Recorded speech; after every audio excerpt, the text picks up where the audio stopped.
Îți mulțumim, Părinte Ceresc, pentru timpul acesta de har pe care îl avem și astăzi, de acest timp de cercetare personală în care ne aducem aminte de suferințele Domnului Iisus Hristos. O, Tată, îți mulțumim că Tu L-ai trimis să moară în locul nostru, să ne substituie în această moarte groaznică pe care noi o meritam pe deplin.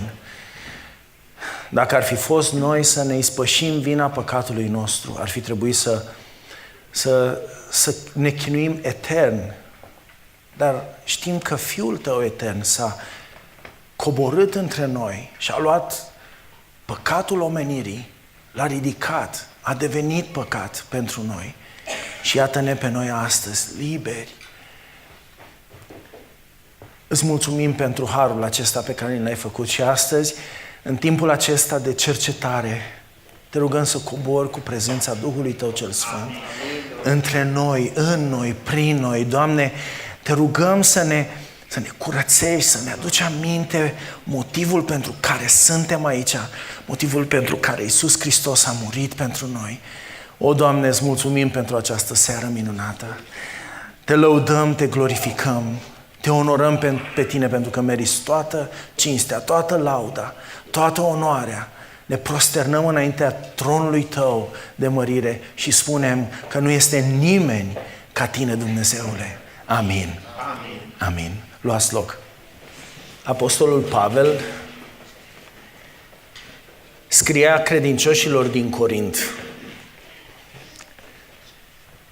fiindcă propovăduirea crucii este o nebunie pentru cei ce sunt pe calea pierzării, dar pentru noi care suntem pe calea mântuirii este puterea lui Dumnezeu.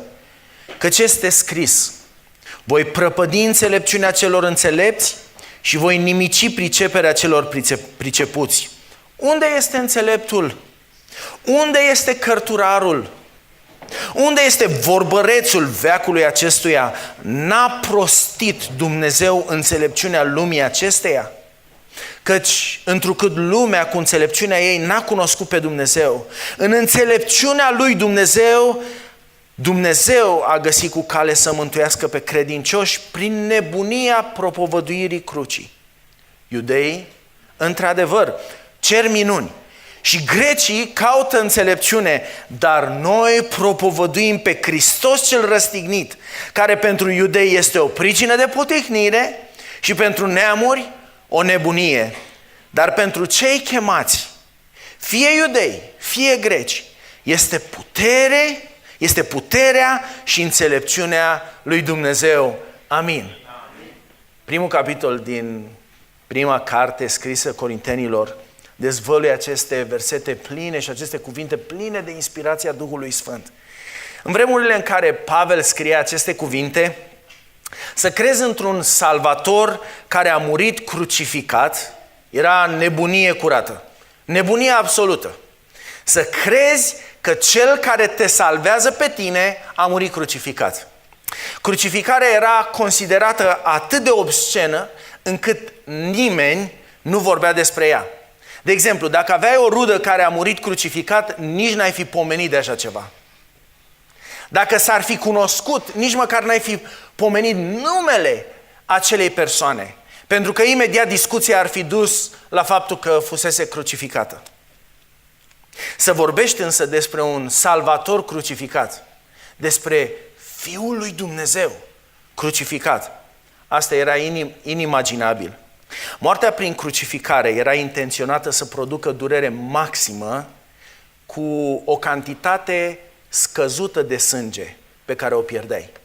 Durere maximă, timp îndelungat, unii ajungeau și până la 36-38 de ore pe cruce înainte să-și dea Duhul. Dar rănile nu erau intenționate să-ți scurgă sângele din corp.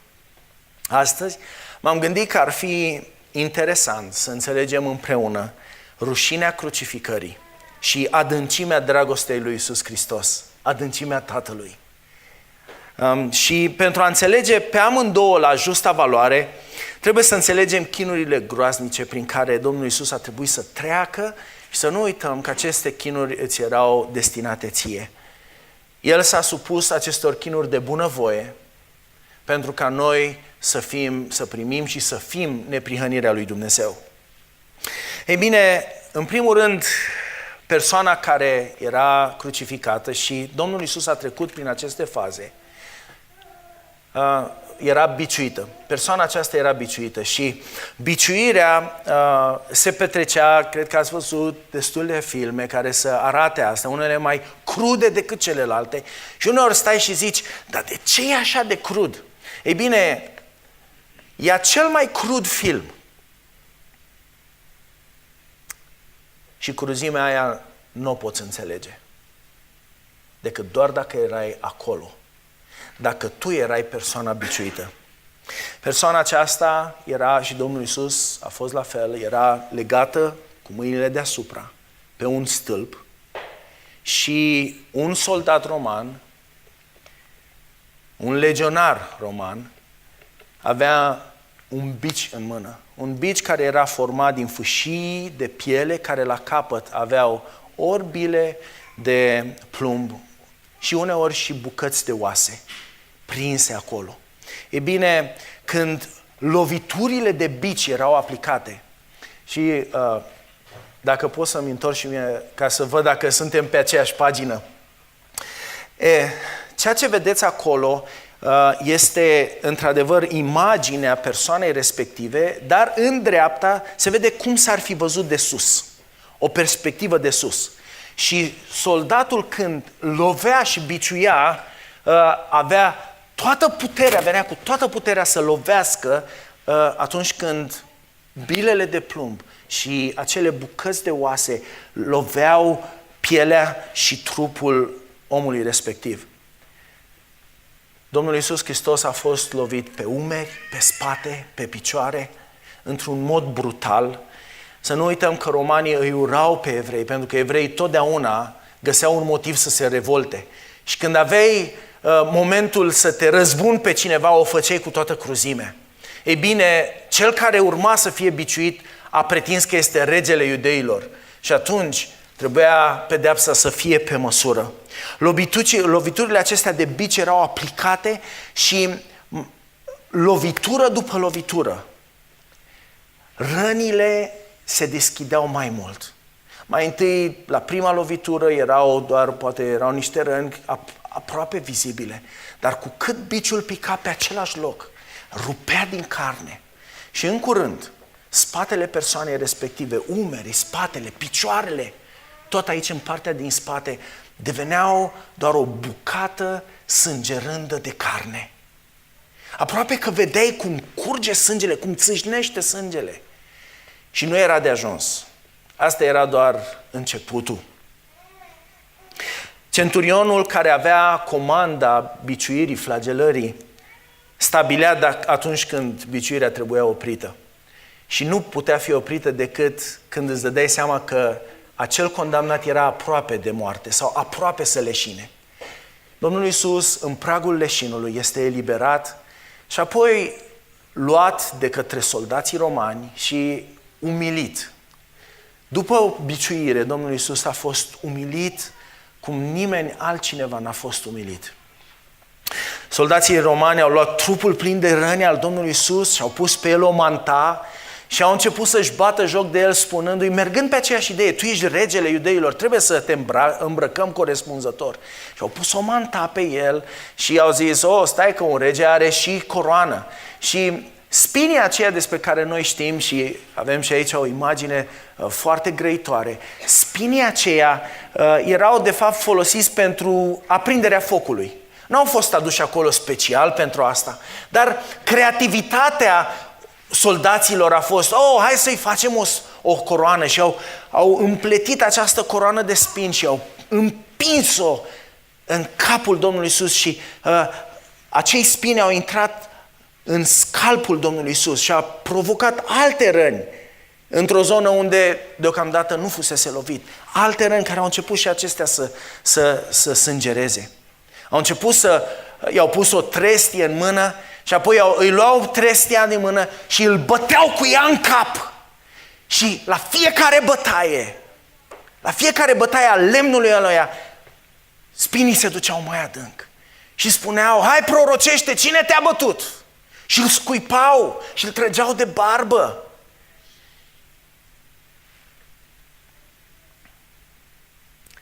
Când s-au săturat de acest joc sadic, acești soldați au smuls pur și simplu această mantie de pe trupul Domnului Iisus.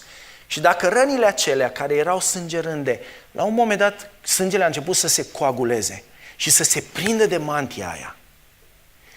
Cred că și voi ați simțit asta când v-ați bandajat odată și ați tras cu putere bandajul. Nu vrei să faci asta, că știi ce înseamnă. Dar gândește-te că trupul Domnului Iisus, tot trupul a fost un bandaj mare și când au tras și au smuls mantia, rănile alea s-au redeschis și a țâșnit din nou sânge.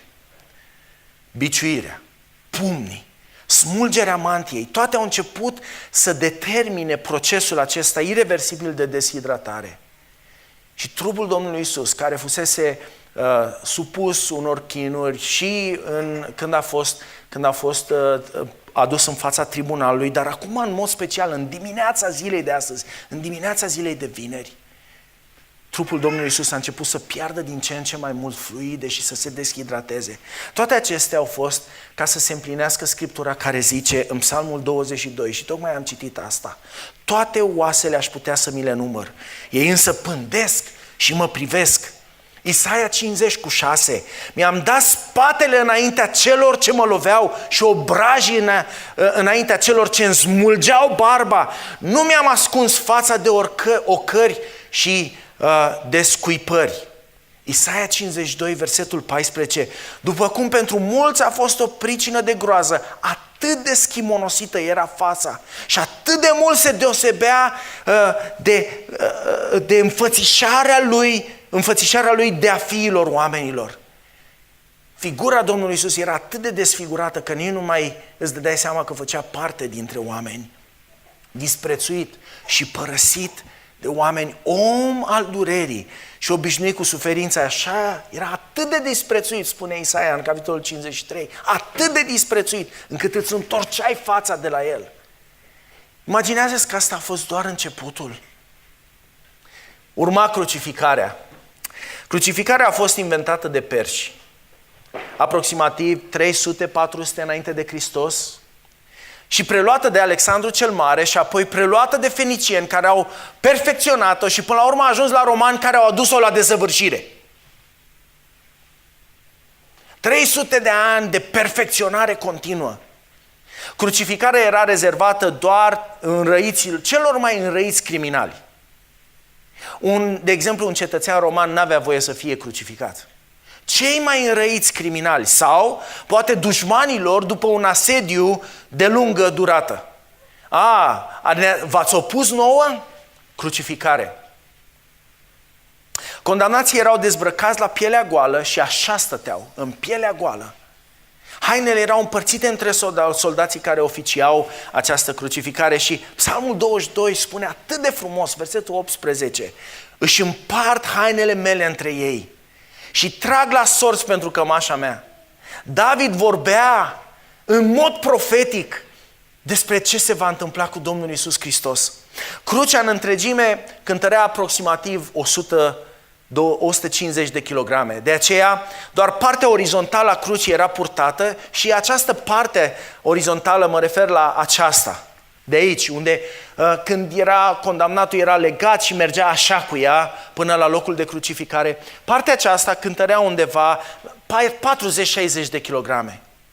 Gândește-te că nu era atât de șlefuită. Era făcută nu să aducă confort, ci să aducă durere. Era un instrument de tortură. Și partea aceasta era purtată de condamnat până la locul crucificării. Sub greutatea ei și datorită suprafețelor acestora nefinisate, rănile de pe spate se redeschideau. Și gândiți-vă că din nou durerea aceasta, mușchii, totul a suportat și greutate și durere. Ei bine, pe întregul drum, pe drumul acesta parcurs de Domnul Iisus, numit Via Dolorosa sau drumul durerii, de la fortul Antonia, la dealul craniului sau al căpățânii. Domnul Iisus Hristos a trebuit să poarte asta.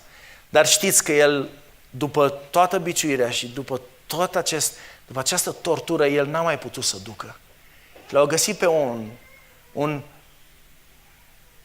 un african din Cirena, Simon. Și au zis, du tu în locul lui Iisus. Ajungi la locul execuției, Domnul Iisus Hristos a refuzat o practică pe care o aveau evrei și arăta milă. Practica aceasta evreiască era de a oferi un analgezic celor care urmau să fie pe cruce, pentru că urma un chin îngrozitor și li se dădea puțin vin și fiere, sau alții spun vin și mir. Deși suferea de deshidratare acută, Iisus Hristos a vrut să fie deplin conștient de momentul morții sale. Fiecare suferință trebuia să o simtă la adevărata ei valoare. Îmbrâncit să stea cu fața în sus, gândiți-vă, Domnul Iisus n-a purtat crucea, o purta Simon. Da? L-au luat, l-au îmbrâncit, a stat cu fața în sus și în momentul acesta spatele lui plin de răni, de sânge. În contact cu praful de acolo, tot praful s-a lipit de spatele lui. I-au pus această parte orizontală numită patibulum. I-au pus-o pe spate și atunci i-au fixat mâinile cu niște cuie, cu niște piroane. Această metodă era preferată de romani. Alții doar legau mâinile, dar romanii, în mod special, băteau cuie.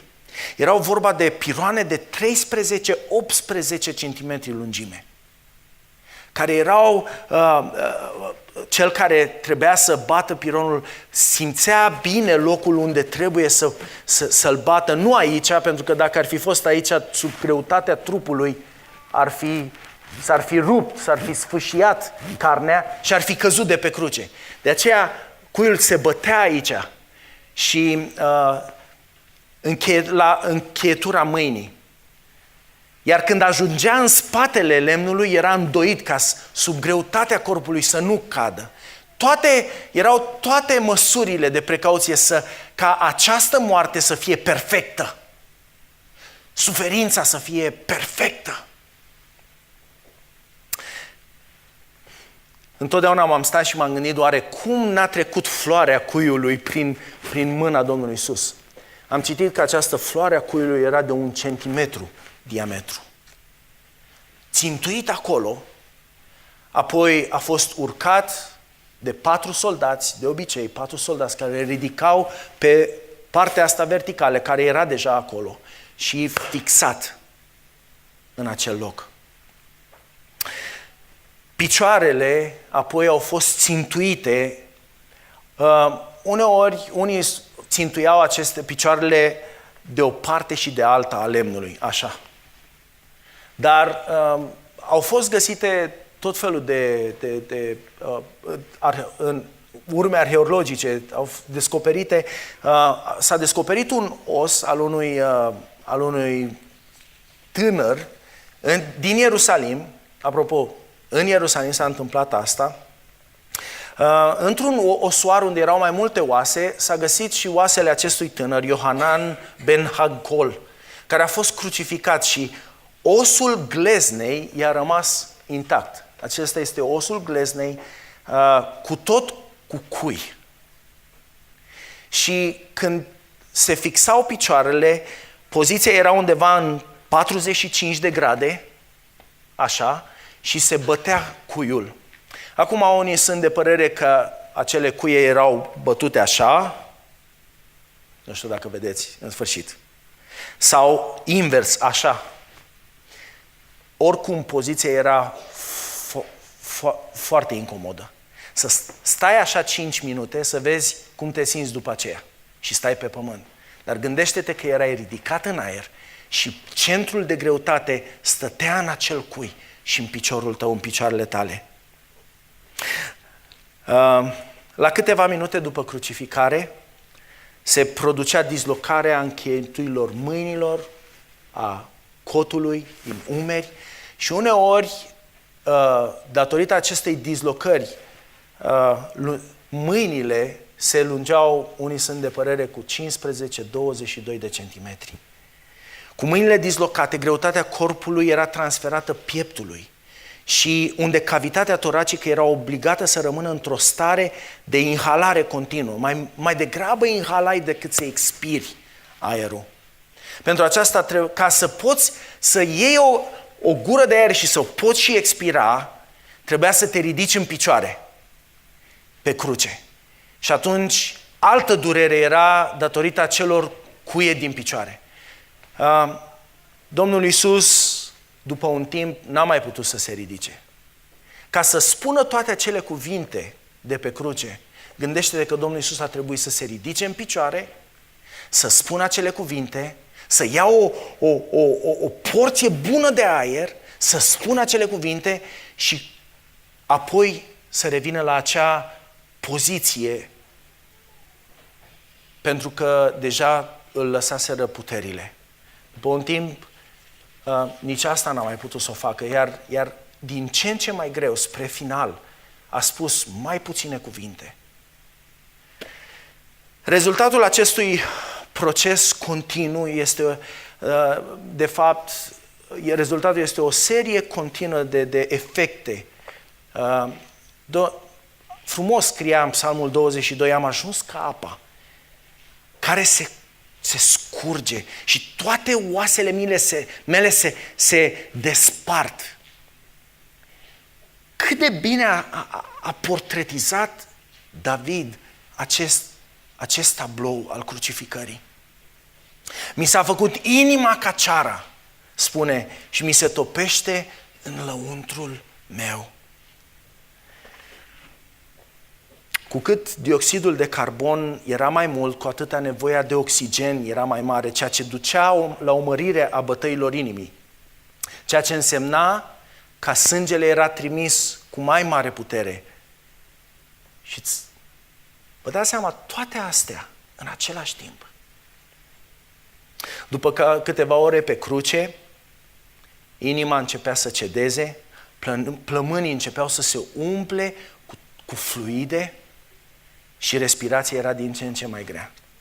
Pentru fiecare respirație era o luptă. Noi citim despre răstignire și suntem foarte pasivi. Da, a spus 7 cuvinte. Ce interesant. Hai să vedem, hai să le traducem, să vedem teologic ce înseamnă. Dar gândiți-vă, cuvintele astea au fost spuse în chin groaznic, într-un chin groaznic. Pericardul, sacul din jurul inimii, s-a umplut cu lichid limfatic și puțin câte puțin presiunea aceasta era pe inimă.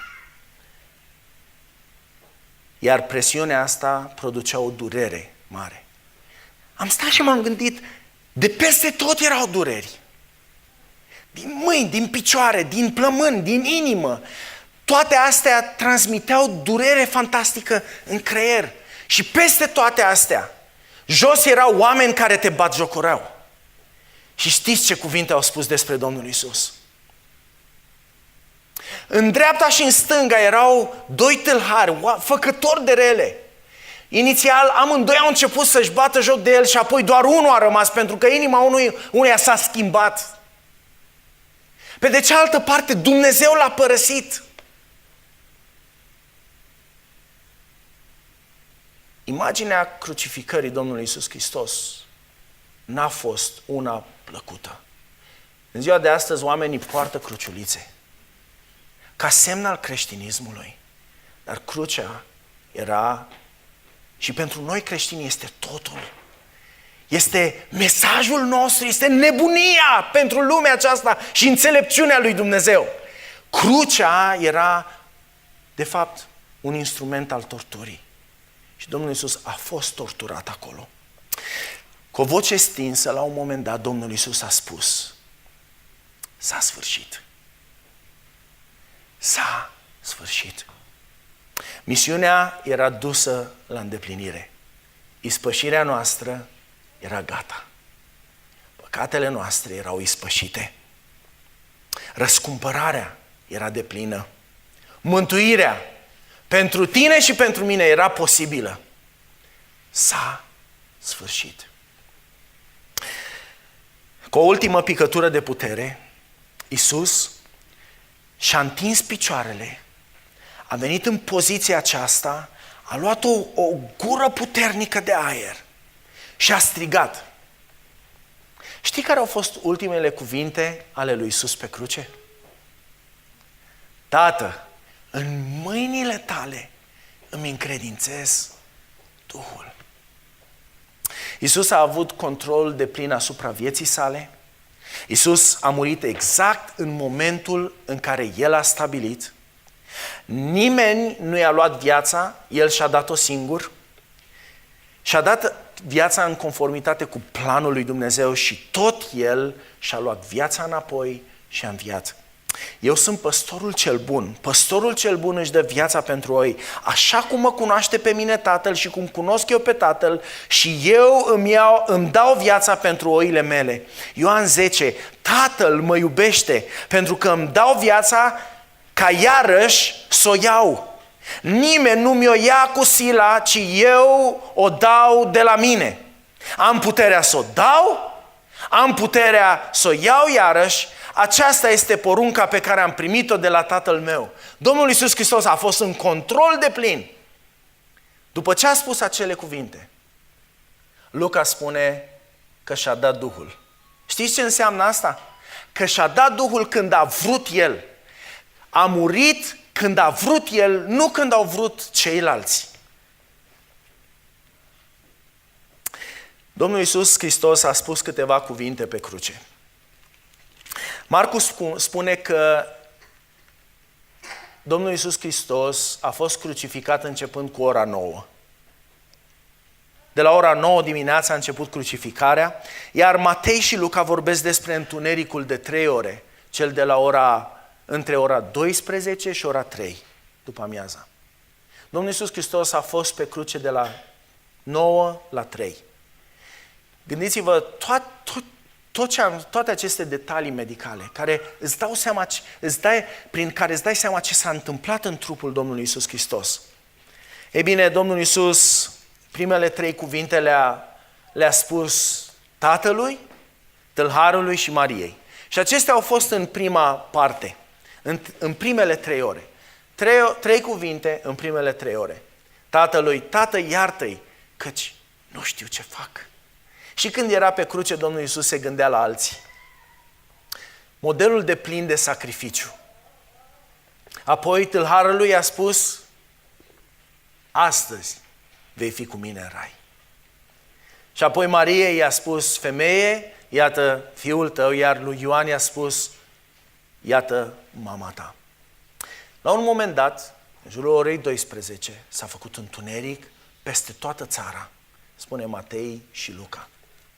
Și în momentele acelea, în acele 3 ore, mai ales spre finalul acestor 3 ore, Domnul Iisus Hristos a mai spus 4 cuvinte. Primul adresat Tatălui, Dumnezeul meu, pentru ce m-ai părăsit?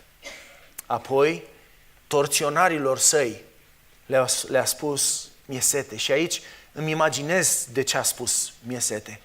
Cu atâta deshidratare, cu atâtea dureri, Domnul Iisus Hristos avea nevoie și a spus, mi-e sete. Pentru prima dată s-a gândit la sine. Pentru prima dată s-a gândit la sine. În rest, numai la alții. Și apoi, privitor la misiunea lui, spune, s-a sfârșit. Și ultimul cuvânt, înainte de moarte, a fost, Tată, în mâinile tale îmi încredințez Duhul. Ispășirea noastră, ispășirea păcatelor noastre a fost realizată în cele 3 ore de întuneric, când Dumnezeu a pus asupra lui Iisus Hristos păcatele lumii. Și aș vrea, dacă aveți Scriptura cu voi, să o deschideți la Luca, capitolul 23. Vom citi câteva versete, începând cu versetul 32. Luca 23, 32. Spune așa cuvântul lui Dumnezeu.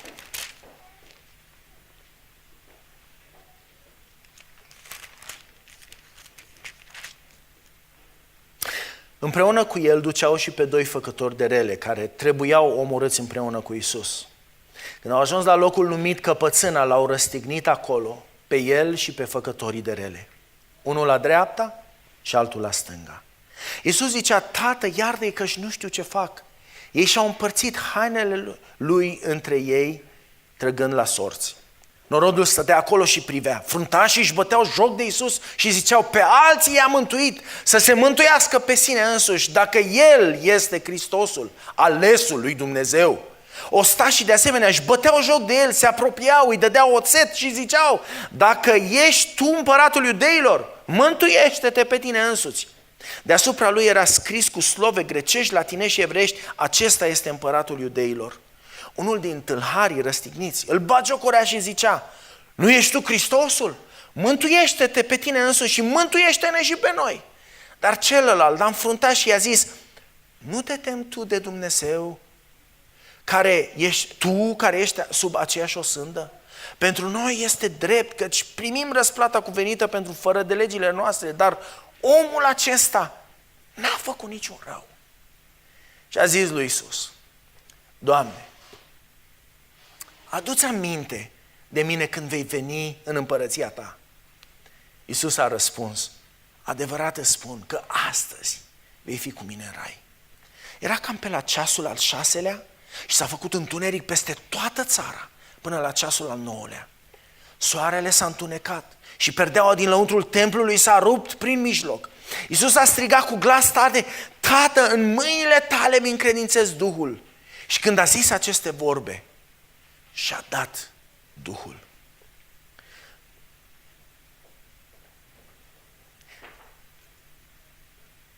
În capitolul 22, versetele 52 și 53, Domnul Iisus spune, când vede pe cei care au venit să-L prindă, Iisus a zis apoi preoților celor mai de seamă, căpetenilor, străjerilor templului și bătrânilor care veniseră împotriva Lui: ați ieșit după mine ca după un tâlhar cu săbii și cu ciomege? În toate zilele eram cu voi în templu și n-ați pus mâna pe mine. Și ascultați ce spune: dar acesta este ceasul vostru și puterea întunericului. La același timp, întunericul domnea datorită crucificării lui Iisus, e clar. La același timp se referă Domnul Iisus și psalmistul când spune: o mulțime de tauri sunt împrejurul meu, niște tauri din Basan mă înconjoară, își deschid gura împotriva mea ca un leu care sfâșie și răgnește. Basanul era un ținut extrem de fertil, recunoscut de toți, faimos undeva în estul Iordanului, faimos pentru creșterea vitelor. Oamenii de aici se închinau demonilor asociați cu Baal. Petru îl aseamănă pe Satan cu un leu care răgnește și Domnul Iisus spune: taurii din Basan mă înconjoară, leii răgnesc. Versetele vorbesc despre activitatea demonică în timpul crucificării Domnului Iisus Hristos, activitate care era vizibilă jos, la poalele crucii. Ați ascultat ce vorbeau oamenii de toate facturile și vorbeau despre Fiul lui Dumnezeu. Ispășirea se referă la potolirea mâniei lui Dumnezeu. Ce s-a întâmplat cu Iisus pe cruce s-a întâmplat ca să potolească mânia lui Dumnezeu. Mânia lui Dumnezeu nu este o chestiune de răzbunare pe care El o face, ci este o chestiune de dreptate. Când Dumnezeu și-a satisfăcut în jertfa lui Iisus Hristos mânia Lui, Dumnezeu a arătat că este extrem de personal când vine vorba de păcatele noastre. Dumnezeu nu numai că a fost ofensat de păcatele noastre, dar nu putea să le privească. Și din punctul de vedere al dreptății Lui, cineva trebuia sacrificat. Ei bine, Iisus pe cruce reprezintă mielul de jertfă pentru tine. Suferințele Lui reprezintă suferințele tale. Singurul lucru bun pe care l-ai făcut în lumea aceasta este că ai fost un păcătos. Și păcatele tale l-au țintuit pe cruce pe Iisus. În rest, mântuirea este exclusivitate divină. Mântuirea a fost realizată numai și numai de Dumnezeu.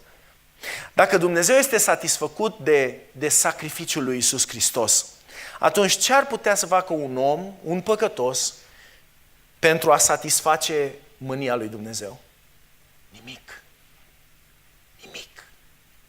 Absolut nimic. Totul a fost făcut de Dumnezeu însuși, iar păcătosul nu trebuie decât să primească prin credință moartea lui Iisus Hristos ca ispășire pentru păcatul lui. Mânia lui Dumnezeu este satisfăcută și de aceea noi nu trebuie să cerem astăzi ispășirea păcatelor noastre. Păcatele noastre sunt deja ispășite. Dumnezeu este împăcat, Dumnezeu este satisfăcut pentru eternitate. Dumnezeu este Tatăl tău și această imagine este exact arătată de sfâșierea de sus în jos a acelei perdele de la templu. Dumnezeu a făcut asta, de sus în jos, ca tu să ai acces liber în prezența Lui. El este Tatăl tău. Acesta este, de fapt, mesajul Evangheliei pentru o lume pierdută. Acceptați moartea lui Iisus Hristos pentru că ea este unica care a satisfăcut mânia lui Dumnezeu. Ispășirea ta s-a petrecut în acele 3 ore pe cruce. Până în momentul când Iisus Hristos a zis: s-a sfârșit, s-a finalizat, s-a terminat, gata! Astăzi avem un motiv bun să participăm la masa Domnului. Este momentul care ne aduce aminte despre moartea lui Iisus Hristos. Și noi în fiecare lună ne aducem aminte despre moartea Domnului Iisus Hristos, dar poate că niciodată nu ne-am luat timpul acesta să gândim profund la ce a însemnat moartea și sacrificiul lui Iisus Hristos pe cruce. Astăzi se întâlnesc pentru prima oară elementele mesei Domnului cu tine.